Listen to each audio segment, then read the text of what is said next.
मरियम नवाज आज रात के बजाय कल रात लाहौर से लंदन के लिए रवाना होंगी। पार्टी जराये के मुताबिक चीफ ऑर्गेनाइजर नून लीग कल मॉडल टाउन में MSF के हंगामी इजलास की सदारत करेंगी। इजलास में मुस्लिम लीग नून के कायद नवाज शरीफ की वतन वापसी पर इस्तकबाल की तैयारियों पर मुशावरत होगी।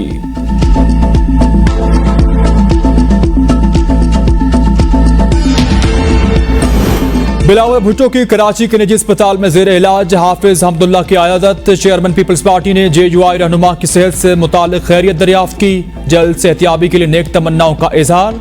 बिलावल भुट्टो की हाफिज हमदुल्ला पर होने वाले कातिलाना हमले की मजम्मत। मुल्जिमान को कैफर किरदार तक पहुंचाने का भी मुतालबा।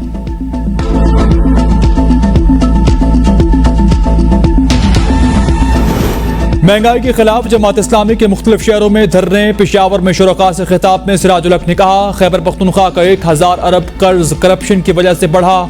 आज मौत सस्ती, आटा, घी और चीनी महंगा हो गया। हमें दुश्मन के एटम बम से नहीं, करप्ट हुक्मरानों से खतरा है। हम इन करप्ट अनासर के पेट से पैसे निकालेंगे। वजीर आजम अमरीका से डॉक्टर आफिया की रिहाई का मुतालबा करें। मैं खुद एयरपोर्ट पर इस्तकबाल के लिए जाऊंगा।